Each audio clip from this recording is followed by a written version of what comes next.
അപ്പേ എന്തോ ഇപ്പൊ ന്യൂസ് തുറന്നാൽ കാണുന്നത് രണ്ടാനച്ഛൻ കുഞ്ഞിനെ തല്ലിക്കൊല്ലുന്നതും രണ്ടാനമ്മ എറിഞ്ഞു കൊല്ലുന്നതും ജനാലയിലൂടെ എറിയുന്നതും ഒക്കെ അല്ലേ? അതൊക്കെ എന്തുകൊണ്ടാ? പലർക്കും മക്കളുണ്ടാവുന്നത് അവരാഗ്രഹിച്ചിട്ടൊന്നുമല്ല. കല്യാണമൊക്കെ കഴിഞ്ഞ് അവർ എൻജോയ് ചെയ്യുന്ന സമയത്ത്, അവർ പ്രതീക്ഷിക്കാത്തൊരു സമയത്ത് പ്രഗ്നൻ്റ് ആവുന്നു. പിന്നെ അവരതിൻ്റെ പല പ്രയാസങ്ങളിലേക്ക് മാറുന്നു.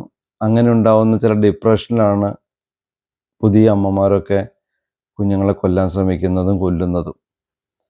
പിന്നെ ജനലിലൂടെയൊക്കെ വലിച്ചെറിയുന്നതൊക്കെ അവരെങ്ങനെയോ അവരുടെ അറിവില്ലായ്മ കൊണ്ടോ അല്ലെ ചതിയിലോ എങ്ങനെയൊക്കെയോ പെട്ടിട്ട് അവർ ഗർഭിണിയാകുന്നു.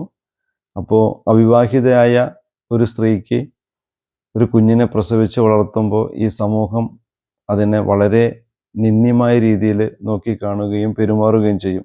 അതിൽ നിന്ന് രക്ഷപ്പെടാൻ ചെയ്യുന്നു. പിന്നെ രണ്ടാനച്ഛന്മാരും രണ്ടാനമ്മമാരൊക്കെ ക്രൂരത കാണിക്കുന്നത് ഒത്തിരി നമ്മൾ കണ്ടിട്ടുണ്ട്.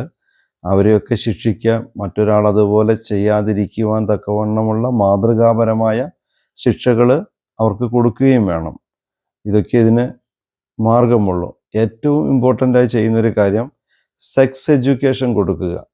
അവർക്ക് വേണ്ടെങ്കിൽ മക്കളെ ജനിപ്പിക്കാതിരിക്കാനുള്ള പ്രായോഗിക തീരുമാനങ്ങളും ബുദ്ധിയും അതിൻ്റെ ക്രമീകരണങ്ങളും സ്കൂൾ ലെവലിലെ ഹൈസ്കൂൾ ലെവലിലെങ്കിലും കുട്ടികൾക്കൊരു വിഷയമായിട്ട് പഠിപ്പിച്ചു കൊടുക്കണം. അതായിരിക്കും നല്ലത്. Be happy.